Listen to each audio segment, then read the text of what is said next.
إلى صحف إبراهيم وموسى. صدق الله مولانا العظيم وصدق رسوله النبي الكريم الرؤوف الرحيم. اللهم نفر قلوبنا بالقرآن وزين أخلاقنا بالقرآن وأدخلنا الجنة بالقرآن ونجنا من النار بالقرآن. قال الله تعالى وتبارك في شان حبيبه مخبرا وآمرا إن الله وملائكته يصلون على النبي يا أيها الذين آمنوا صلوا عليه وسلموا تسليما. اللهم صل على سيدنا مولانا محمد وعلى الجود والكرم صلاة وسلاما عليك يا سيدي يا رسول الله وعلى آلك وأصحابك يا حبيب الله.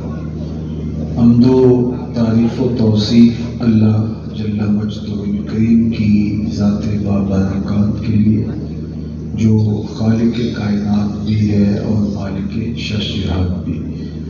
اللہ جل وعلا کی حمد و ثنا کے بعد رسول رحمت شفیع معظم نبی محتشم حضور ختم المرتبت صلی اللہ علیہ وآلہ وسلم کے حضور ناز میں اپنی عقیدتوں، ارادتوں اور محبتوں کا خراج پیش کرنے کے بعد واجب الاحترام عالی مرتبت محتشم سامعین و حاضرین، السلام علیکم ورحمۃ اللہ وبرکاتہ.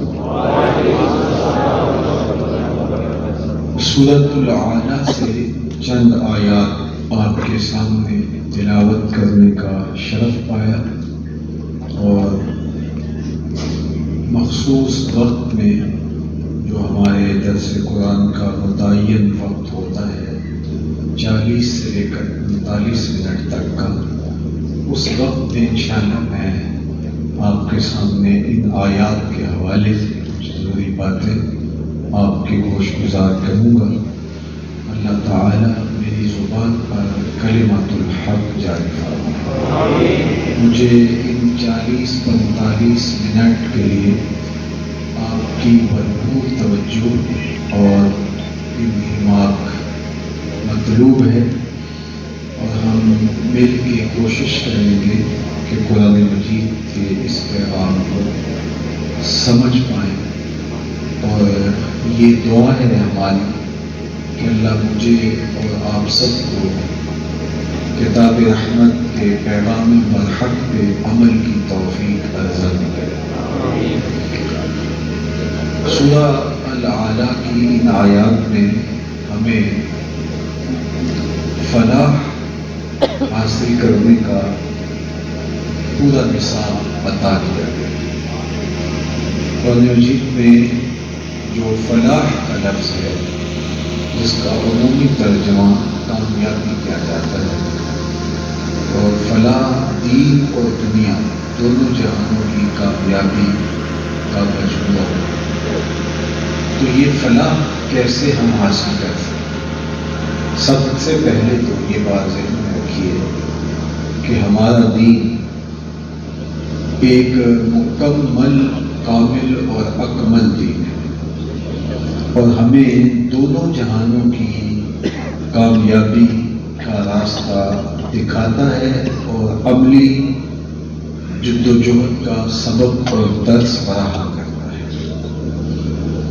ایسا نہیں ہے کہ ہم آخرت حاصل کریں اور اس کے لیے دنیا کو برباد کر بیٹھے تبھی آخرت حاصل ہوگی، اور نہ ہی ایسا ہے کہ ہم دنیا کو ہی مقصود و مراد بنا لیں اور آخرت سے ہم غافل ہو جائیں.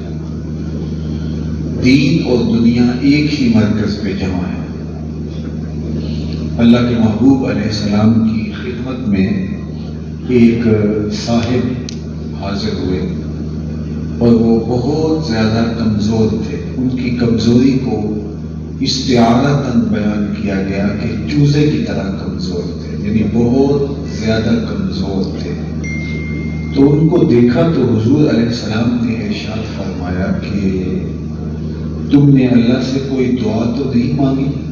اس نے کہا جی میں نے اللہ سے ایک دعا مانگی تھی وہ دعا شاید قبول ہو گئی ہے۔ فرمایا کیا دعا مانگی تھی؟ اس نے کہا میں نے رب سے عرض کیا تھا مالک میری دنیا کو اس طرح بنا دے کہ آخرت کے حصے کے دکھ بھی دنیا میں ہی ڈال دے تاکہ میری آخرت صاف ہو جائے اور میں سرخور ہو جاؤں، اور جو میرے اوپر آنے والی مصیبتیں ہیں، آلام ہیں، مصائب ہیں، وہ دنیا میں ہی ڈال کر کے مجھے یہی فارغ کر دے، یہی دھل جاؤں اور آخرت میری صاف ہو جائے۔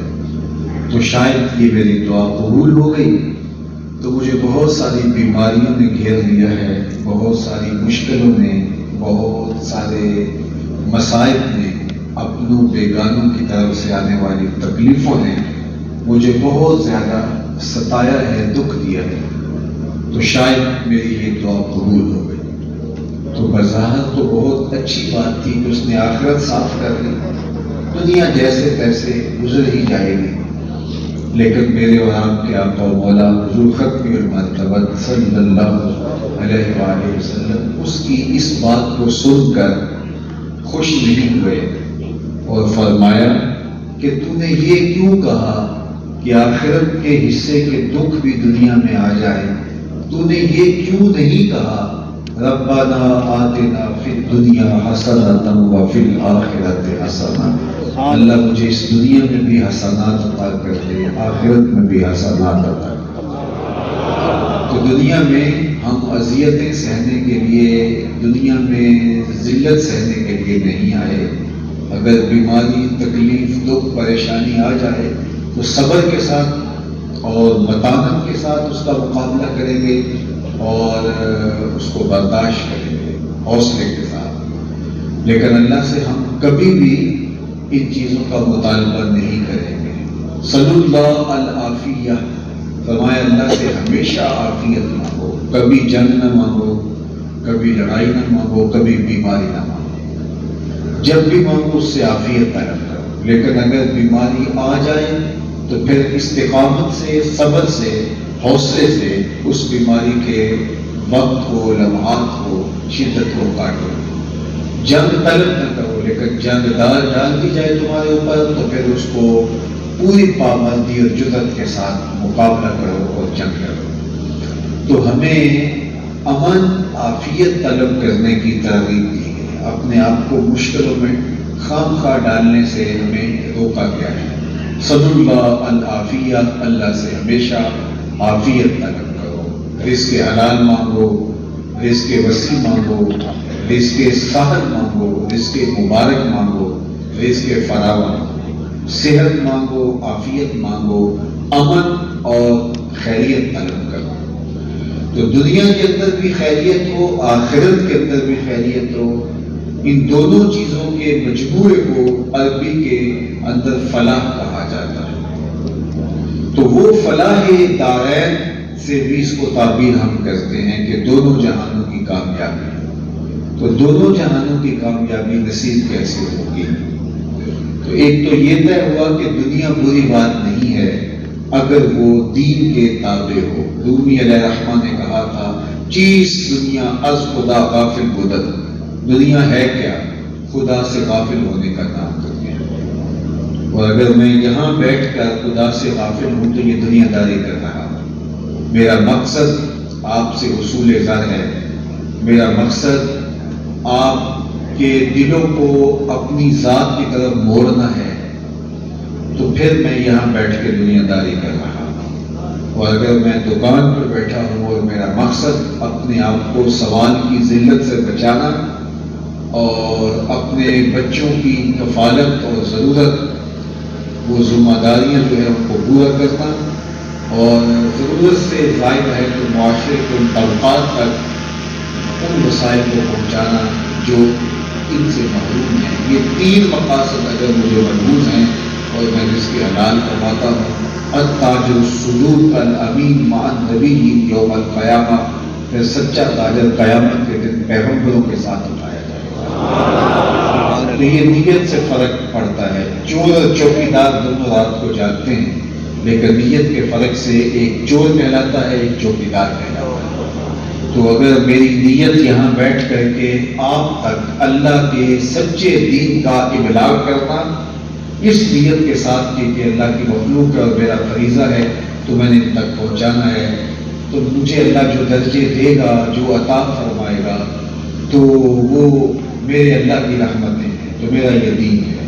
لیکن یہی کام اگر میں اس لیے کر رہا ہوں کہ میں آپ کے لوگوں، آپ کے دلوں میں گھر کر جاؤں اور میں آپ سے بہت ساری دولت آپ سے سمیٹ کے لے جاؤں، میرے دل کے کسی گوشے میں بھی مخفی چھپا ہوا یہ لالچ بھی ہوگا، تو یہ میرا کاروبار ہوگا، یہ میرا دین ہوگا۔ تو اس لیے دین اور دنیا یہ نیت سے بنتی ہے کہ میری دنیا کیا ہے، دنیا کو بھی دین بنایا جا سکتا ہے اور دین کو بھی دنیا بنایا جا سکتا ہے۔ تو مومن اللہ سے چاہتا ہے کہ میرے مالک میری زندگی ایسے ہو کہ میرا دین بھی دین رہے اور میری دنیا بھی سراپا دین بن جائے۔ اور وہ فرمایا ما وعدہ فی امرا فہی صدقہ، جو تم لقمہ کما کے بیوی کے منہ میں رکھتے ہو وہ بھی صدقہ لکھا جاتا ہے، وہ بھی تمہارا دین بنتا ہے۔ حتیٰ کہ تم کھیتی لگاتے ہو، باغ لگاتے ہو، اس پہ پھل آتا ہے، دودھ آتا ہے، کھیتی آتی ہے، تو اس سے چڑیاں آ کے اپنے حصے کا دانہ چگ جاتی ہیں، تمہارے نامہ اعمال کے اندر وہ صدقہ لکھ دیا جاتا ہے۔ تم نے پانی کا حوض بنایا کسی ضرورت کے لیے، وہاں کوئی آ کے جانور سیراب ہو گئے، پی گئے، وہ تمہارے کھاتے میں صدقہ لکھ دیا جاتا ہے۔ تو مومن کی پھر دنیا نہیں ہے، مومن کا پھر دین ہی دین ہے اگر اس کی نیت کا قبلہ ٹھیک ہے۔ تو ہم اللہ سے عرض گزار ہوتے ہیں، مالک ہمیں اس دنیا میں بھی عزت دے، سرخروی دے، ہم ذلیل ہونے کے لیے نہیں، ہم باوقار زندگی گزارنے کے لیے تیرے سے درخواست کرتے ہیں اور آخرت میں بہترین عطا فرما دے۔ تو اس کے لیے اللہ نے جو جامع لفظ استعمال کیا وہ فلاح کا لفظ ہے۔ سورہ المومنون کا ابتدائیہ دیکھیے، وہاں بھی پورا ایک نصاب ہے 11 آیات کے اندر، قد افلح المومنون، وہاں پورا نصاب کیا گیا۔ اور یہاں بھی اللہ تعالیٰ نے فلاح کا نصاب دیا ہے، لیکن یہاں قدر اختصار کے ساتھ ہے، لہذا میں آپ کے سامنے اسی مضمون کو آپ کے سامنے رکھوں گا۔ قد افلح من تزکا، کامیاب وہ ہوا جس نے اپنے من کو ستھرا کر لیا، جس نے باطن کی ستھرائی کر لی، جس نے اندر کی پاکیزگی کا سامان کر لیا۔ ظاہر کو تو ہم سوار کے رکھتے ہیں، لیکن باطن کی طرف بھی کوئی جھاڑو لے کر آئیں اور دل کے میل بھی نکال پھینکے اور اندر کی ستھرائی، عفت، پاکیزگی اور پاک دامنی کا اہتمام کریں۔ یہ ہمارا رب ہم سے متقاضی ہے، اس بات کا ہم سے میرے رب کا تقاضا ہے کہ ہم اپنے اندر کو ستھرا کر لیں۔ فلاح حقیقت میں اسی کا مقصود ہے جس کی دنیا اور دین دونوں خوبصورت ہو گئے اور اس نے اپنے باطن کی طرف خاص طور پہ توجہ دی اور اپنا تزکیہ کیا۔ قد افلح من تزکا، کامیاب وہ ہوا جس نے اپنا تزکیہ کیا، جس نے اپنی صفائی کی، جس نے اپنے من کی پاکیزگی کے سامان کیے۔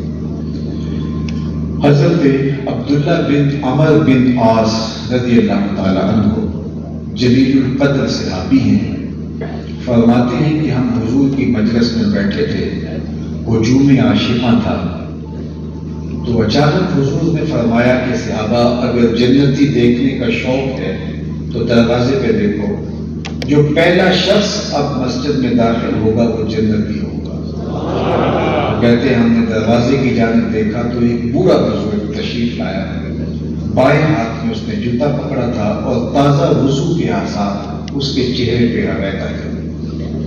خیر مجلس اختتام کو پہنچی، ہم بھی گھروں کو لوٹ گئے، وہ بھی واپس چلے گئے۔ دوسرا دن آیا، پھر مجلس جمی، پھر آقا نے دوبارہ ارشاد فرمایا کہ اگر کسی نے جنتی دیکھنا ہو تو دروازے پہ نظر رکھے، جو ابھی شخص دروازے سے مسجد میں داخل ہوگا وہ جنتی ہے۔ تو حضرت عبداللہ بن عمر کہتے ہیں میں نے سوچا کل تو وہ بزرگ تھے، دیکھی آج کچھ اور خوش نصیب آتا ہے، لیکن میں نے غور کیا تو وہی والے بزرگ، بائیں ہاتھ میں جوتا پکڑا ہے اور تازہ وضو کے آثار ان کے چہرے پہ علیحدہ ہے۔ تیسرا دن ہوا تو حضور علیہ السلام نے پھر فرمایا اگر جنتی دیکھنے کا شوق ہے تو دروازے پر دیکھو، جو ابھی شخص داخل ہوگا وہ جنتی ہوگا۔ تو ہم نے دیکھا تو تیسرے دن بھی وہی بزرگ اسی حالت میں کہ بائیں ہاتھ میں جوتا اور وضو کے آثار چہرے پہ نمایاں مسجد میں داخل ہوئے۔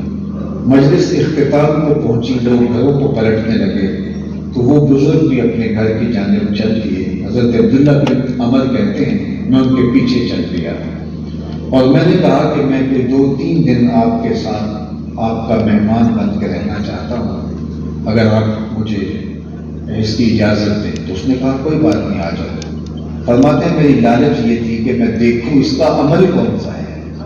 آپ کا کریم نے فرمایا جنتی دیکھنے تو دروازے پر، تو تینوں دن یہی برابر ہوتے رہے، تو کوئی بات تھی نا کہ جس کی وجہ سے حضور نے فرمایا تو کوئی خاص عمل ہوگا۔ تو کہتے ہیں کہ میں ان کے ہاں چلا گیا، خیر رات پڑی تو انہوں نے بستر بچھا دیا اور خود بھی ایک بستر پہ لیٹ گیا، اور مجھے یہ لالچ تھی کہ میں دیکھوں یہ عمل کون سے کرتے ہیں، لیکن وہ ساری رات سوئے رہے اور میں بظاہر تو یوں تاثر دیا کہ میں سو رہا ہوں، لیکن میں جاگ رہا تھا اور میں اس طاق میں تھا کہ دیکھوں کون کون سے ان کے اعمال ہیں، کیسی کیسی نمازیں ہیں، اذکار کیا ہیں۔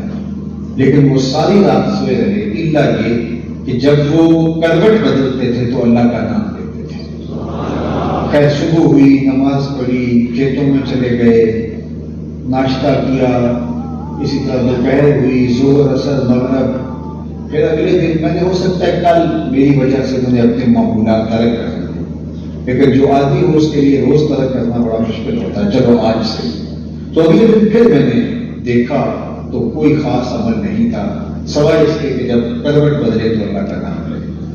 پھر دن گزر گیا، پھر تیسرے دن پھر میں نے تاپ میں رہا کہ میں دیکھوں، لیکن تیسرا دن بھی میں رات سو کے گزاری اور کوئی خاص معمول ان کا نہیں تھا۔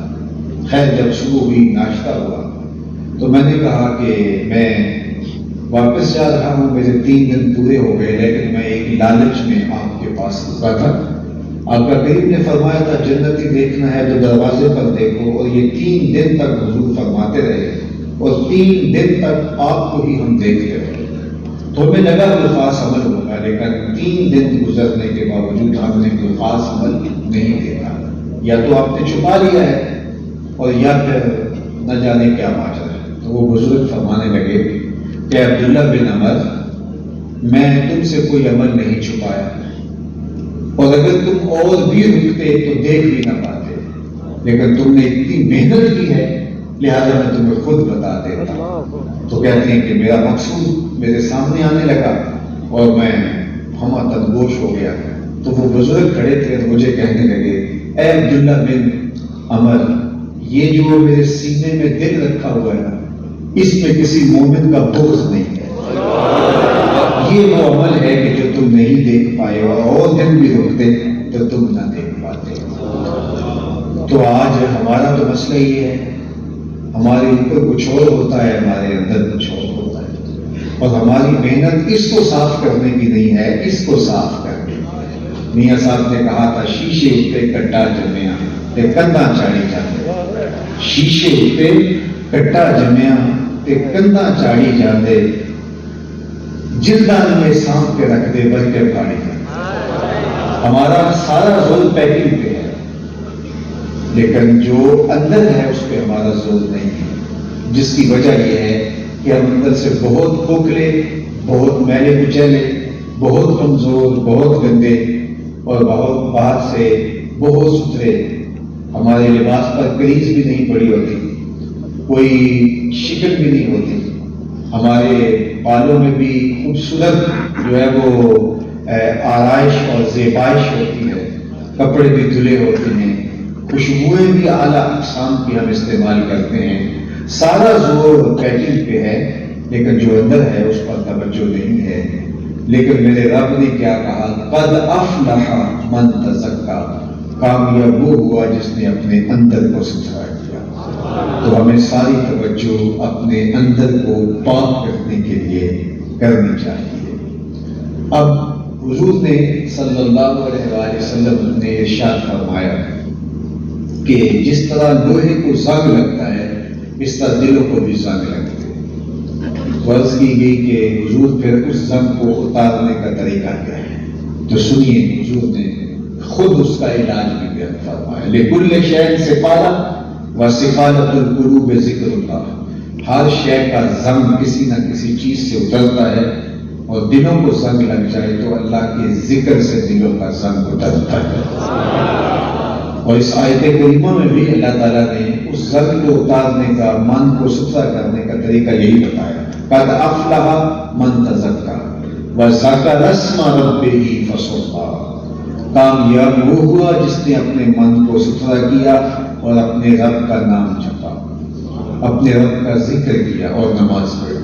اس کا من ستھرا تبھی ہوگا جب کثرت سے اللہ کا ذکر کیا جائے گا۔ تو چار چیزیں ہیں دلوں کے زنگ کو صاف کرنے کے لیے۔ ایک کثرت کے ساتھ اللہ کا ذکر، دوسرا حدیث پاک میں قرآن مجید کی تلاوت کا ذکر آتا ہے۔ قرآن مجید کی تلاوت یہ بھی ذکر کی ایک صورت ہے، اس سے دلوں کے زنگ اترتے ہیں۔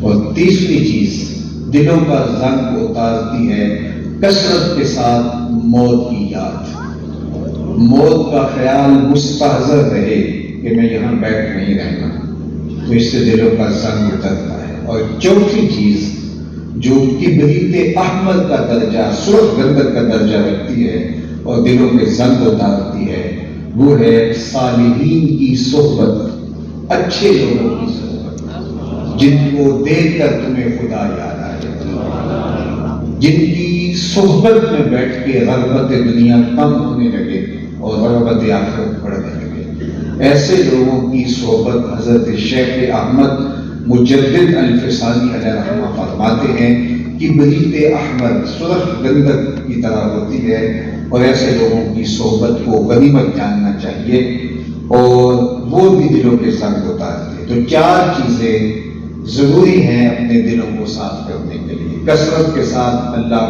کا ذکر کرنا، قرآن مجید کی تلاوت کرنا، صالحین کی صحبت میں بیٹھنا، اور کثرت کے ساتھ موت کو یاد کرنا۔ فرمایا لذتوں کو توڑنے والی کو یاد کیا کرو۔ عرض کی حضور لذتوں کو توڑنے والی کیا ہے؟ قال الموت، فرمایا موت۔ تو موت لذتوں کو توڑتی ہے۔ تو سب سے پہلی چیز جو بیان فرمائی قرآن مجید میں تزکیے کے لیے جو نصاب دیا، اس میں وَذَكَرَ اسْمَ رَبِّهِ، اور اپنے رب کے نام کو یاد کیا، اپنے رب کے نام کو جپا، اللہ کا ذکر کیا۔ اب ذکر کا لفظ آپ اور میں سنتے رہتے ہیں، تو ذکر ہے کیا؟ ذکر کسے کہتے ہیں؟ تو اس پر تو ایک تفصیلی گفتگو چاہیے، لیکن میرے خیال کے مطابق ذکر کی سب سے بہترین تشریح حضرت امام ربانی علیہ رحمہ نے کی ہے۔ حقیقت الذکر رفع الغفلہ، آپ فرماتے ہیں ذکر کی حقیقت یہ ہے کہ غفلت کا زائل ہو جانا، یعنی انسان کو ہر وقت یہ خیال مستحضر رہے، ہر وقت انسان اس سوچ میں رہے کہ میرا کوئی خالق ہے اور میں اس کا بندہ ہوں، اور غفلت کا زائل ہو جانا اور استحضار اس کا رہنا، یہ ذکر ہے۔ تو یہ اگر کسی کو نصیب ہے تو پھر وہ اللہ جل شانہ کے احکام کی پیروی لازمی کرے گا۔ ایسے نہیں ہو سکتا کہ اس کو حکموں کو نظر انداز کرے، جب اس کو یہ خیال مستحضر رہے گا کہ وہ میرا رب ہے اور میں اس کا بندہ ہوں، اور کبھی بھی اس خیال سے، اس سوچ سے، اس فکر سے غافل نہیں ہوگا، اور یہ ہر وقت مستحضر رہنا چاہیے۔ اٹھتی بیٹھتی ٹرتی پھرتی ستے آتے جاگ دی، نام چھپ دی روتے کھپ دی، ویک سر اس راگ دی، نام چھپیاں قلب لپٹا، نام دی کر پوری سام، شیشی بچ کستوری جے کر پھر ضرورت پاک دی۔ یہ سب کچھ اندر ہی ہے، یہ بدن کے اندر، تمہارے جسم کے اندر سب کچھ رکھا گیا ہے، اس لیے اس کا نام لوگے تو وہ جس طرح کستوری کا مزاج ہوتا ہے، اس کو جتنا رگڑتے اتنی خوشبو پھیلتی ہے، تو کثرت سے اس کا نام لوگے تو اللہ کی یادوں کی خوشبو پھیلے گی۔ اندر بوٹی مشک مچایا اتے جاں پھلا دیا، یہ وہی کہتے ہیں کہ کثرت کے ساتھ اس کا ذکر کیا جائے۔ تو میں ذاکر اللہ فی الغافلین، کشجرۃ الخضراء فی وسط الحشیم، غافلوں میں اللہ کا ذکر کرنے والا ایسے ہے جس طرح سوکھی سڑی گھاس کے اندر شجر سایہ دار ہوتا ہے، جھاڑیوں کے اندر کانٹے دار جھاڑیوں ہوں اور کوئی سایہ دار درخت ہو تو اس کی جو اہمیت جنگل میں ہوتی ہے، غافلوں میں اللہ کا جو ذاکر ہے، حقیقی معنی میں ذاکر ہے، اس کی کیفیت وہی ہوتی ہے۔ تو اس لیے ہم اگر اپنے باطن کا تزکیہ کرنا چاہتے ہیں، اندر کو صاف کرنا چاہتے ہیں، تو کثرت ذکر کے ساتھ ہم دل کی صفائی کر سکتے ہیں۔ حضرات صوفیہ کہتے ہیں کہ جب کوئی بندہ ایک مرتبہ کہتا ہے اللہ، تو اللہ تعالیٰ اس کی طرف 70 بار نظر رحمت سے دیکھتا ہے، اور جب وہ نظر رحمت سے دیکھتا ہے تو بندے کے کتنے گناہ جل کے داغ ہو جاتے ہیں۔ اس لیے اگر کوئی چاہے کہ میرا دل ستھرا ہو جائے تو وہ کثرت کے ساتھ اپنے رب کا ذکر کرے۔ پھر اس کے بعد ہمارے فصل اور نماز پڑھے۔ نماز بھی ذکر کی ایک صورت ہے، آکے بھی صلاۃ لذکر، فرمایا کہ میری یاد کے لیے نماز پڑھو۔ یاد اللہ کے حضور حاضری ہے نماز، اور استحضار قلب کے ساتھ نماز انسان کے دل کے زنگ کو اتارتی ہے۔ اس لیے جو شخص اللہ جل شانہ کا ذاکر ہوگا وہ کبھی بھی نماز سے غافل نہیں ہو سکتا، کبھی ممکن ہی نہیں ہے کہ اس سے یہ چھوٹ جائے گا، اس لیے کہ اس کا حکم میرے اللہ نے دیا۔ صادق کو ابتداء وہ حظ، وہ لطف، وہ کیفیت نصیب نہیں ہوتی، لیکن اس سے کوئی فرق نہیں پڑتا۔ اللہ کا حکم سمجھ کے جب بندہ ادا کرتا ہے، میرے اور آپ کے آقا و مولا نے ہمیں جو حکم دیا وہ یہ تھا، سلو کما رأیتمونی اصلی، سلو کما رأیتمونی اصلی، جس طرح تم مجھے نماز پڑھتے ہوئے دیکھتے ہو ایسے نماز پڑھو۔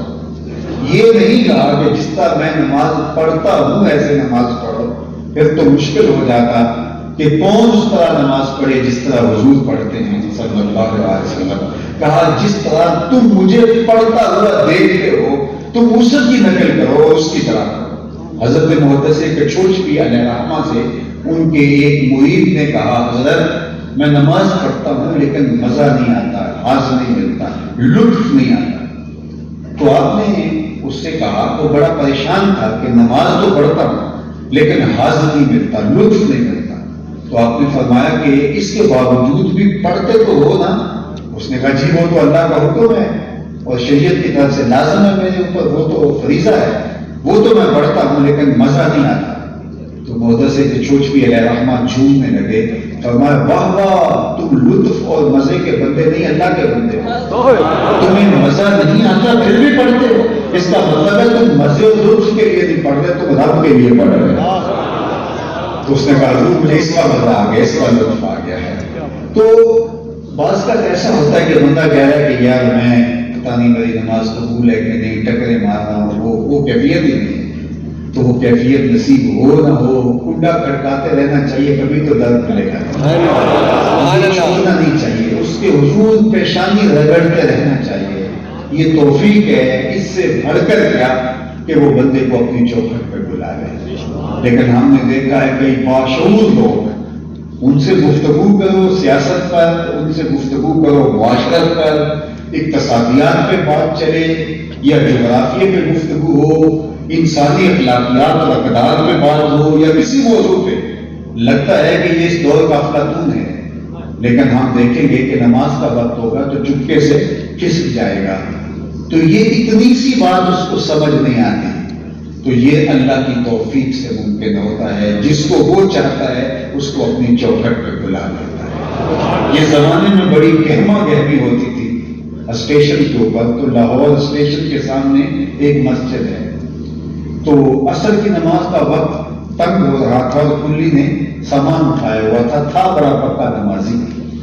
تو جب مسجد کے قریب سے گزرنے لگا، مکلوڈ روڈ پہ کہیں اس نے جا کے سامان دینا تھا، تو جو جس کا سامان اٹھایا تو اسے کہا کہ 2 منٹ لگیں گے اگر تم کہو تو میں نماز پڑھ لوں، وقت تنگ ہو رہا۔ اس نے کہا ٹھیک ہے، سامان رکھا، وہ بابا جی اندر نماز پڑھنے لگے۔ نماز تھوڑا جو ہے وہ بڑے سکون سے پڑھتے تھے، تو 4 رکعتیں بڑے سکون سے پڑھی، اور یہ بار بار وہ جہاں جوتے اتارتے ہیں وہاں سے جا کے اندر جھانکتا ہے کہ بابا جی بھی آئے نہیں۔ تو خیر بابا جی نے سلام پھیرا، اور اس کے بعد تسبیحات فاطمہ پڑھنے کا بھی ان کا شوق تھا، تو وہ جلدی جلدی پڑھنے لگ گئے.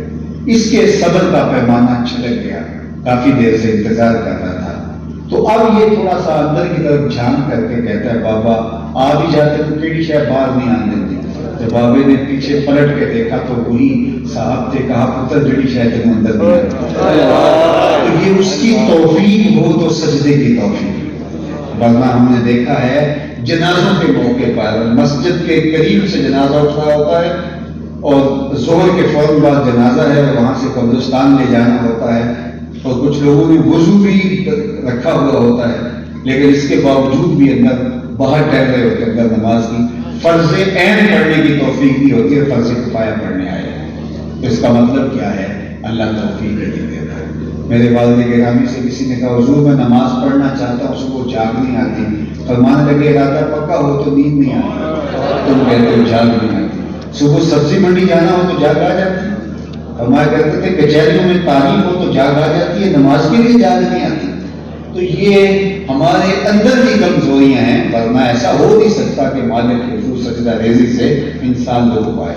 تو قد افلح من تزکا وذکر اسم ربہ فصلی بل تؤثرون الحیاۃ الدنیا. تیسری بار اللہ جل شانہ نے ارشاد فرمائی جو انسانی عمومی رویہ اور انسانی نفسیات ہیں اس کو بیان فرمایا کہ بل تؤثرون الحیاۃ الدنیا والآخرۃ خیر وابقیٰ. تم عموماً جو رویہ ہے تمہارا، تم جیتی دنیا کے پیچھے ہی دوڑتے ہو، اس کو ہی ترجیح دیتے ہو. یعنی تمہارا ظاہری رویہ ہے کیونکہ دنیا نقد کا سودا ہے اور آخرت کو ادھار ہے. شیطان کہتا ہے اب چوری کر اب مال ملے گا، اب بدکاری کر اب لطف آئے گا. اللہ نے وعدے ہمیں آخرت کے لیے بہت ساری چیزوں کے وعدے آخرت میں دیے. غور و فکر کرنے والوں کے لیے کافی ہے. دنیا میں بھی اللہ تعالیٰ جل شانہ کی کرم نوازی کمی برستا ہے، لیکن خیر بہت سارے امور ہیں کہ اللہ تعالیٰ نے اس کا سودا اٹھا کے رکھا ہوا ہے اور دنیا کے اوپر شیطان کہتے ہیں یہ نقد سودا ہے. تو انسان اس جیتی دنیا کے نقد سودے کی طرف بھاگ پڑتا ہے. یہ اس کی نفسیاتی کمزوری ہے. تو فرمایا بل تؤثرون الحیاۃ الدنیا، تم جیتی دنیا کو ترجیح دیتے ہو، والآخرۃ خیر وابقیٰ، حالانکہ آخرت بہتر بھی ہے اور دائمی بھی. اب دو چیزیں یہاں بیان فرمائیں اور میری گفتگو ان دو چیزوں کو بیان کرنے کے بعد اپنے اختتام کی طرف بڑھ جائے گی. تو اس پر میں آپ کی توجہ چاہوں گا. فرمایا کہ تم جیتی دنیا کے پیچھے بھاگتے ہو، سویر سے لے کر شام تک، شام سے لے کر سویر تک. اپنی زندگی کی تر و تاز دیکھ لو کس طرح انسان سویر سے لے کر شام تک بھاگتا ہے، کتنی محنت کرتا ہے. کہتا تو یہ ہے کہ میں 2 وقت کی روٹی کے لیے بھاگ رہا ہوں، تو 2 وقت کی روٹی کے لیے اتنا تردد نہیں کرنا پڑتا. اور بہت سارے تقاضے ہمارے لفظ سے جن کو پورا کرنے کے لیے ہم نے اپنے آپ کو جو ہے وہ کولو کے بیل کی طرح جوت دیا ہے، حالات کے جو ہے وہ رحم و کرم پہ چھوڑ دیا ہے. اور جو آخرت ہے وہ کیا ہے؟ فرمایا والآخرۃ خیر وابقیٰ. 2 لفظ بیان کیے، خیر اور ابقیٰ. آخرت دنیا سے بہتر بھی ہے اور نہ ختم ہونے والی بھی ہے. اب امام فخر الدین رازی علیہ رحمہ تفسیر کبیر میں اسی آیت کریمہ کے تحت بڑی خوبصورت بات لکھی. آپ فرماتے ہیں دنیا کے ہیرے بھی ہوں اور آخرت کی ٹھیکریاں بھی ہوں تو وہ زیادہ قیمتی. کیوں؟ اس لیے کہ وہ دائمی ہے، کیونکہ یہ یہاں رہ جانے کا. ایک شخص کی جیب میں 1 کروڑ کا ڈال دیا جائے لیکن وہ اس کا نہ ہو، اور ایک شخص کی جیب کے اندر جو ہے وہ چند روپے ہوں لیکن اس کے ہوں، تو اس کا تو پھر وہی ہوا، اس کے لیے تو قیمتی وہی ہوا جو اس کا ہے. یہ سب کچھ ترکہ بن جائے گا. ابھی سانس جو ہے وہ نکلی اور ابھی سب کچھ ترکہ بن گیا. وہ جن کے لیے اتنا کچھ کیا تھا وہ تو غسل دینے کے روادار ہیں. میاں صاحب بولے جاندی والی ڈرونا بڑیوں تے ہاتھ نہ گاندے ڈرتے جنہ لئی تم پاپ کمائی آج کتنے دی تیرے گھر. وہ تو غسل دینے کے لیے بھی آمادہ نہیں ہوتے، ان کو تو خوف آنے لگ جاتا ہے، ان کو تو وحشت سی ہونے لگ جاتی ہے. تو یہ دنیا، یہ جیتی دنیا جس کے پیچھے انسان دوڑتا ہے. تو حضرت امام فخر الدین رازی علیہ رحمہ فرماتے ہیں کہ اس کے ہیرے اور موتی بھی ہوں اور وہاں ٹھیکریاں بھی ہوں اور وہ بھی قیمتی. اور میں آپ کے سامنے اس کی ایک مثال رکھنا چاہتا ہوں جو اللہ کے محبوب نے بیان فرمائی. وہ کیا؟ اللہ کے محبوب نے ارشاد فرمایا کہ جنت میں، یہ جنت کا کی پراپرٹی ویلیو ہے جو اللہ کے محبوب نے بیان فرمائی. میں تو شعبے کا شخص نہیں ہوں، لیکن جو شعبے سے وابستہ ان سے پوچھئے کہ باہر دور دیہاتوں میں کوئی 2-4 ایکڑ فروخت کرے تو آپ کے شہر اسلام آباد کے اندر کوئی 1 یا 2 کنال کا پلاٹ آتا ہوگا اس کے مقابلے کے اندر، اور وہ بھی وہاں سے فروخت کر کے کسی کمرشل جگہ پہ اس کو خریدے تو ہو سکتا ہے کہ وہ مرضوں میں سمٹ جائے. اور اگر آپ حرم کے آس پاس لینا چاہیں، سب سے قیمتی جگہ وہ ہیں، تو وہاں ہو سکتا ہے فٹوں میں ملے آپ کو. تو جگہ جگہ کی پراپرٹی ویلیو ہے. دیہات کے اندر اتنے پیسوں کے اندر کتنے مربع آ گئے، شہر میں چند کنالیں آئیں اور حرم کے آس پاس چند فٹ آئے. اب جنت کی پراپرٹی ویلیو کیا ہے؟ یہ تو وہی بیان کرے گا جو جنت کو جانتا ہے. تو اللہ کے محبوب نے جنت کی پراپرٹی ویلیو بیان کی، سنیے. فرمایا جس کو جنت میں ایک کوڑا رکھنے کی جگہ مل گئی، ایک ڈنڈے جتنی جگہ، ایک کوڑے کی جتنی رسی ہوتی ہے، صرف اتنی جگہ جس کو جنت میں مل گئی، دنیا و ما فیہا سے وہ جگہ زیادہ قیمتی. پراپرٹی ویلیو اللہ کے محبوب نے بیان فرمایا. کوڑے جتنی جگہ اگر کسی کو مل گئی جنت میں، دنیا و ما فیہا، دنیا 7 بر اعظموں پہ پھیلی ہوئی دنیا کے اندر لوگوں کے پاس ذاتی سرمایہ، مالیاتی اداروں کے پاس مال، پہاڑوں کی کوٹ میں چھپے ہوئے خزانے، صحراؤں میں، پہاڑوں میں، دریاؤں میں، سمندروں کی تہوں میں چھپے ہوئے قیمتی موتی. اس کائنات کے اندر جو کچھ ہے سب کی قیمت لگائی دی جائے اور جنت میں ایک ڈنڈا رکھنے کی جگہ، ایک کوڑا رکھنے کی جگہ، کیا اس کو خرید پائیں اتنی قیمت سے؟ میرے حضور نے فرمایا یہ اس سے بھی قیمتی ہے، دنیا کا معافی سے زیادہ قیمتی ہے. اللہ اکبر. یہ صحابہ کی روایت ہے. اور جنت میں سب سے کم جگہ کس کے پاس ہوگی؟ ذرا دیکھیے. یہاں کسی کے پاس بہت کم جگہ ہوگی تو وہ 3 مرلے کا پلاٹ ہوگا، کسی کے پاس 10 مرلے کا پلاٹ ہوگا، ہو سکتا ہے وہ اس سے بھی کم جگہ کا مالک ہو. لیکن جنت میں سب سے کم پراپرٹی کس کی ہوگی؟ صحیح بخاری اٹھائیے. جنت میں اس شخص کا ذکر کیا گیا جس کے پاس سب سے کم پراپرٹی ہے، اور وہ کون شخص ہے؟ جو سب سے آخر میں جنت میں جائے گا. جہنم کے رگڑے سہ سہ کے سب سے آخر میں جہنم سے نکالا جائے گا اور سب سے آخر میں جنت میں جائے گا. ایک روایت میں فرمایا کہ میں اس کا نام بھی جانتا ہوں، لیکن سند کے اعتبار سے اس حدیث کو علماء نے کہا کہ ضعیف ہے، لہذا میں اس کو ذکر نہیں کر رہا. لیکن جو روایت میں آپ کے سامنے رکھوں یہ صحیح بخاری کی ہے. جنت میں سب سے کم پراپرٹی اس کی ہوگی جو سب سے آخر میں جہنم سے نکالا جائے گا اور سب سے آخر میں جنت میں جائے گا. اور حدیث پاک میں آتا ہے کہ جب وہ جہنم سے نکالا جائے گا تو اللہ تعالیٰ جل شانہ سے کہے گا کہ بتا تیری کوئی آرزو.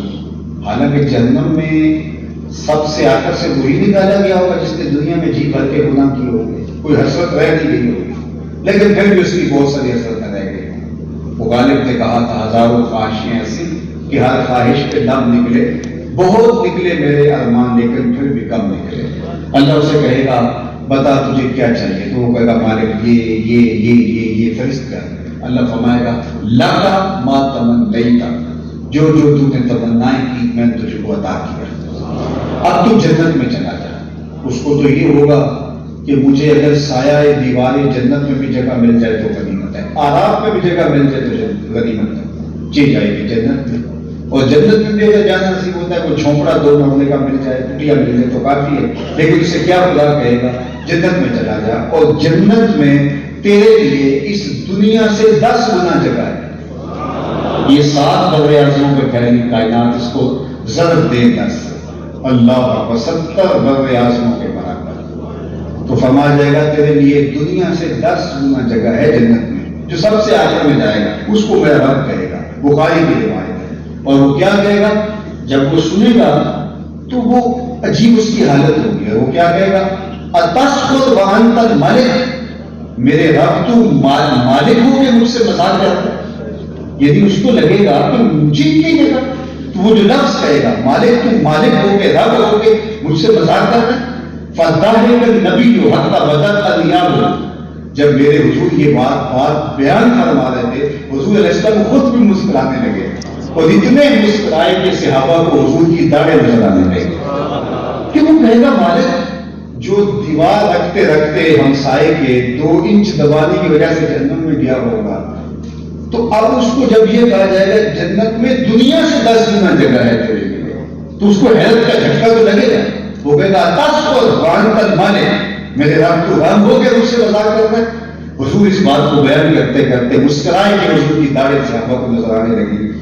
آقا کریم فرماتے ہیں کہ اللہ فرمایا نہیں یہ واقعتاً تیرے لیے ہے اور اس کو واقعتاً دیا جائے گا. یہ سب سے آخر میں سب سے کم پراپرٹی والے کی جائیداد اور جاگیر ہے جنت میں، جو سب سے آخر میں جائے گا دنیا سے 10 گنا زیادہ.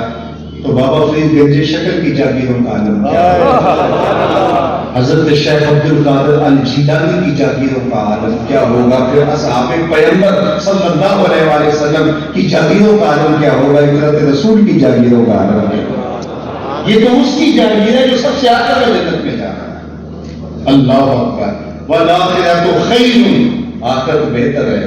تم کس دنیا کے پیچھے لگے ہو؟ آخرت برباد کر رہے ہیں جس میں سب سے آخری جانے والے، ہمارے پنجابی میں کہتے ہیں جو پھاڑا ہے، جو سب سے آخر میں جا رہا ہے، اس کی جائیداد 70 برے اعظموں کے برابر ہوگی. صرف اس کی جو جائیداد زمین ہے وہ 70 برے اعظموں کے برابر ہوگی.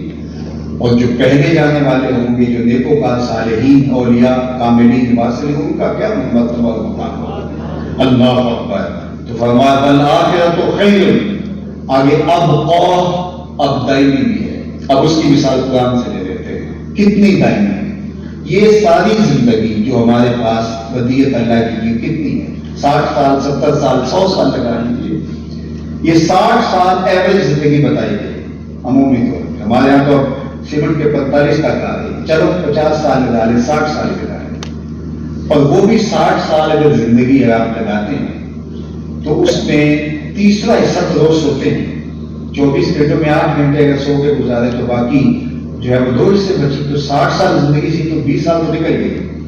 جو سو کے گزاری وہ زندگی ہماری تو نہیں ہوئی، وہ تو نیند کے کھاتے میں گئی. باقی 40 سال بچی. اس میں 7-8 سال بچپن کی مدہوشیاں ہیں، کچھ بڑھاپے کے لڑکے ہیں، کچھ بیماریاں ہیں. روزانہ واش روم میں 1 گھنٹہ بھی مختلف اوقات کا جمع کرے تو 2 سال تو یہ بھی نکل جاتے ہیں، 2-3 سال تو یہ بھی نکل جاتے ہیں. اب بتائیے کہ زندگی کتنی رہ گئی ہمارے پاس جس پہ ہمیں کر رہا ہے ناز ہے. میرے ایک دوست نے مجھے سارا حساب نکال کے کہا 17 سال بچتے ہیں ٹوٹل زندگی جو بچتی ہے 17 سال بچتے. میں کہتا ہوں 60 ہی لگا لیں. اس میں بھی ٹینشن، پریشانیاں، دکھ، اپنوں بیگانوں کی بچائی ہوئی تکلیفیں، کیا کچھ ہے، اذیتیں. لیکن چلو 60 سال ہی لگائے. یہ ٹوٹل زندگی ہے جس پہ ہمیں ناز ہے. اور آخرت کا قرآن کہتا ہے ایک دن صرف یوم حشر مقدارہ 50,000 سنہ، 50,000 سال کے برابر ایک دن ہوگا. 50 سال کا نہیں، 50-100 سال کا نہیں، 50,000 سال کا ایک دن. اور یہ ساری زندگی 50 سال کے 60 سال. ذرا اس زندگی کے مقابلے میں زندگی کو رکھیں، اس کے پلے رہتا کیا ہے. اور پھر یہاں تو 100 سال بھی جیے تو آخر موت ہے. وہاں پھر جنتیوں کو جنت میں جا کے حدیث پاک میں آتا ہے ایک ہی خدشہ ہوگا کہیں موت نہ آ جائے، اور جہنمیوں کو ایک ہی موہوم سی امید ہوگی کہیں موت آئے، قصہ تمام ہو، بات ختم ہو، کہانی سمٹ جائے اور جان چھوٹ جائے. مینڈے کی شکل میں میدان حشر میں موت کو لایا جائے گا. جنتی جنت سے اور جہنمی لمبی لمبی گردنیں نکال کے جہنم سے لے گئے ہوں گے اور پھر موت کو ذبح کر دیا جائے گا. حدیث پاک میں آتا ہے اگر موت کو موت نہ آئی ہوتی تو جنتی خوشی سے مر جاتے، انہیں اتنی خوشی ہوگی. اور موت کو موت نہ آئی ہوتی تو جہنمی صدمے سے مر جاتے، ان کو اتنا دکھ ہوگا. پھر نہ ختم ہونے والی زندگی. اب تو گھبرا کے یہ کہتے ہیں کہ مر جائیں گے، مر کے بھی چین نہ آیا تو بگڑ جائیں گے. وہ نہ ختم ہونے والی زندگی 50,000 سال کا ایک دن. پھر اس کے بعد جو زندگی شروع ہوگی چاہے جہنم والی ہوگی چاہے جنت والی ہوگی، پھر اس کا نقطہ یا انجام ہی نہیں ہے، وہ کبھی ختم ہی نہیں ہوگی. اللہ اکبر. عبداللہ جنتیوں کا جو کھٹکا تھا وہ بھی ختم ہو گیا، ان کی وہ امید بھی جنتیوں کی ختم ہو گئی. بلکہ ایک حدیث میں آتا ہے کہ اللہ تعالیٰ فرمائے گا جنتیوں سے، تب پھر خطاب کرتے رہے گا اَرَضِیتُم، کیا راضی ہو؟ تو وہ کہیں گے مَا لَنَا أَلَّا نَرْضَىٰ، ہمیں کیا ہوا کہ ہم راضی نہ ہوں، ہمیں تو وہ ملا جس کا ہم تصور بھی نہیں کر سکتے۔ تو اللہ کہے گا میں تمہیں ایک اور چیز دینے والا ہوں جس سے تم بالکل راضی ہو جائے گے۔ تو وہ کہیں گے مالک تیری کرم نوازی، ورنہ کسر تو کوئی نہیں رہی، زندگی بھی ایسی جو کبھی ختم نہیں ہوگی، نعمتیں بھی ایسی، تو کیا کسر رہ گئی ہے؟ کوئی چیز رہ نہیں گئی۔ اللہ فرمائے ایک چیز تمہیں دینے لگا، اس کے بعد تم مکمل خوش ہو جاؤ گے۔ تو وہ جھولی پھیلائیں گے تو اللہ فرمائے گا میں تم سے راضی ہو گیا ہوں اور کبھی ناراض نہیں ہوں۔ یہ ان کو جب خوشی دی جائے گی تو پھر وہ نہال ہو جائیں گے کہ ایک موہوم سا کہیں کسی گوشے میں خیال ہو سکتا تھا کہ اللہ کبھی ناراض ہو جائے تو نکال دیا جائے، تو کہا کہ اب میں کبھی بھی تم سے ناراض نہیں ہوگا۔ اللہ اکبر، تو زندگی تو پھر وہ زندگی ہے۔ اسی لیے خندق کھودتے صحابہ پر جب پیار آیا تو یہی کہا حضور نے دعا دیتے، اللہم ان العیش عیش الآخرہ فاغفر للانصار والمہاجرہ، اے اللہ زندگی تو آخرت کی زندگی ہے، میرے انصار کو بھی بخش دے، میرے مہاجروں کو بھی بخش دے۔ تو صاحبو یہ زندگی بھی اچھی خوبصورت بابقار گزارا، اللہ آپ کو عزتیں بھی دے، اولاد سے بھی نوازے، آپ کو فراوان دولت بھی عطا کرے، آپ کو آسودگی دے، ذہنی آسائش اور راحت اور بہاریں بھی عطا کرے، آپ کے دوستوں کا حلقہ بھی وسیع ہو، آپ کے رشتہ دار آپ سے پیار کرنے والے ہو، بھائیوں میں منافرت نہ ہو بلکہ باہمی محبت ہو، خاندان جڑا ہوا ہو، ایک دوسرے کے لیے تمہارے دل میں کشادگی ہو، اللہ تمہیں ہر خیر اور ہر برکت عطا فرمائے۔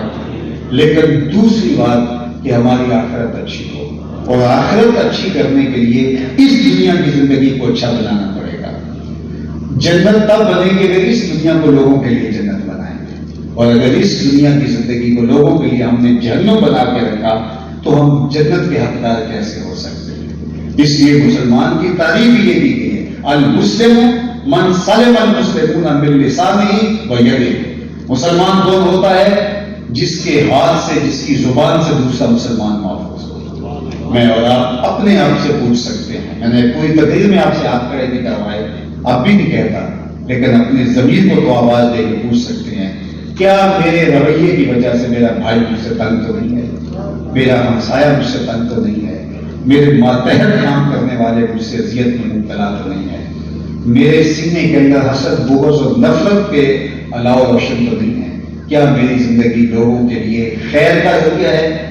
مومن کی ایک تعریف حضور علیہ السلام نے یہ بھی کی، بلکہ فرمایا، اس کو حکم دیا کہ خیر کی چابی بن جاؤ اور شر کا تالا بن جاؤ، یعنی مومن کو ترغیب دیتے ہو، کتنا جامع جملہ ارشاد فرمایا کہ مفتاح خیر بن جاؤ، مفتاح خیر، خیر کی چابی بن جاؤ اور شر کا تالا بن جاؤ۔ تمہاری وجہ سے جہاں بدی بھی ہو رہی ہے تم جاؤ، تمہاری وجہ سے لوگ جو ہے وہ خاموش ہو جائیں، جہاں گناہ ہو رہا ہو، بدکاری ہو رہی ہو، برائی ہو رہی ہو، غیبت کا بازار گرم ہے، تم جا کے بیٹھے لوگ تم سے مسائل پوچھنے لگے، کوئی اچھی بات ہو، تم تالا بن گئے شر کا اور خیر کی چابی بن گئے، جہاں تم گئے وہاں خیر پوچھنے لگی، وہاں اچھائیاں پوچھنے لگی۔ تو اپنے وجود کو نافع بنائیں اللہ کی مخلوق کے لیے، اللہ کی مخلوق کے لیے اپنے آپ کو نرم کریں، اپنے آپ کو گداز کریں، لوگوں کے لیے تمہارا وجود اللہ کی رحمت کا ایک مجسم پیکر ہو، تمہاری وجہ سے خیر پھوٹے، تمہاری وجہ سے اچھائی پھوٹے، اور اپنی زندگی کو اللہ اس کے رسول کے بتائے ہوئے اسلوب کے مطابق ڈھال دو، اپنے آپ کو اتنا مؤثر اور فعال بنا لو کہ تمہارے وجود سے پھوٹتی ہوئی برکتیں معاشرے کے اندر امن لائیں، سکون لائیں، طمانینت لائیں، اور خیر یہ اجاگر کرنے کا آپ کا وجود ذریعہ ہو۔ تو فرمایا قد افلح من تزکا وذکر اسم ربہ فصلی بل تؤثرون الحیاۃ الدنیا والآخرۃ خیر وابقی، اور پھر آخر میں کیا فرمایا، والآخرۃ خیر وابقی ان ھذا لفی الصحف الاولی۔ یہ جو ہم نے کہانی بیان کی ہے یہ صرف قرآن میں نہیں، قرآن سے پہلی کتابوں میں بھی، پہلے صحیفوں میں بیان کی گئی ہے۔ صحف ابراہیم و موسیٰ، ابراہیم اور حضرت موسیٰ پر جو صحیفے اترے تھے ان میں بھی ہم نے یہی لکھا تھا۔ علماء تفسیر نے لکھا کہ قد افلح سے لے کر کے یہاں تک جو آیات ہیں یہ پچھلی کتابوں میں بھی اللہ اتارتا رہا ہے، یہ مکمل نصاب ہے، یہ خوبصورت زندگی کا نصاب ہے، اور اللہ نے پچھلی کتابوں کے اندر بھی ان آیات کو اتارا ہے ان لوگوں کی ہدایت کے لیے اور حضور علیہ السلام کی امت کے لیے بھی اتارا ہے۔ تو تو اس نصاب کے مطابق ہم اپنے آپ کو تزکیے سے، اپنے آپ کو تصفیے سے، باطن کی صفائی سے، اپنے سارے میل کچیل دور کر کے ایک صالح اور پاکیزہ زندگی جینے کا تصور لے کے آگے بڑھ سکتے ہیں۔ اور ہم اگر یہ چاہیں کہ ایک اچھا صالح پاکیزہ معاشرہ مارز وجود میں آئے تو ہمیں سب سے پہلے اپنے آپ کو بدلنا ہوگا۔ 25 کروڑ لوگوں کی یہ آبادی ہے اور پھر آپ کا شہر 1 کروڑ لوگوں پر مشتمل ہوگا مضافات ڈال کر کے، اور میرے سامنے اس میں سے چند ہزار لوگ بیٹھے، تو ظاہر میری آواز سب لوگوں تک تو نہیں پہنچ پائی، صرف اتنے لوگوں تک، لیکن میں کہتا ہوں یہ صرف اتنے لوگ جتنے یہاں میرے سامنے بیٹھے ہیں یا باہر جو ہے وہ جن تک میری آواز پہنچ رہی ہے، صرف اتنے لوگ ارادہ کر لیں کہ کل سے ہم کسی کا دل نہیں دکھائیں گے، کل کسی کو اذیت نہیں دیں گے، کل سے کم نہیں تولیں گے، کل سے جھوٹ نہیں بولیں گے، کل سے خیر کی چابی بن جائیں گے اور شر کا تالا بن جائیں گے، جو ہم نے سنا وہ زندگی گزاریں گے۔ صرف اتنے لوگ پکا عزم کر کے یہاں سے اٹھے، آپ کا شہر آدھا تن سے ہی بدلا محسوس ہوگا۔ لیکن اگر ہم صرف کانوں سے سنا اور ہم نے مانا کہ واقعہ جو ہے وہ صحیح کہا گیا ہے، لیکن ہم نے یہ ارادہ کیا کہ ہم عمل نہیں کر سکتے۔ اللہ تعالیٰ کے محبوب علیہ السلام نے ہمیں جو حکم دیا اس میں سمع اور طاعت دونوں چیزیں ہیں، یعنی سننا اور ماننا اور فرما برداری کرنا۔ ایک طبقہ تو وہ ہے نہ سمع کے دائرے میں آتا نہ طاعت کے بارے میں سنتا ہی، اس کی اپنی زندگی اپنا جہان ہے، اور عمومی طور پہ یہ ہے کہ ہم سنتے ہیں لیکن طاعت کے دائرے کے اندر نہیں آتے۔ تو ایسا نہیں ہوتا کہ سننے سے کوئی فرق نہیں پڑتا جب تک ہم عمل نہیں کرتے۔ تو اللہ مجھے بھی توفیق دے، جو میں تو ہوں میرا عمل ہوگا تو پھر آپ کے کانوں سے بھی دل تک پہنچے گا، از دل خیزت بد دل خیزت، اور آپ جب سنیں گے اور ارادہ کریں گے کہ ہم اس پہ عمل کریں گے تو زندگی ایک ایک عادت سے تبدیل ہوتی ہے، اپنے رویوں میں ہم تبدیلی لا سکتے ہیں۔ اللہ مجھے آپ کو اپنی رحمتوں کے سائے میں رکھے اور میرے وطن کی خیر کرے، اس مشکل وقت میں اپنی پناہ نصیب کرے۔ وآخر دعوانا ان الحمد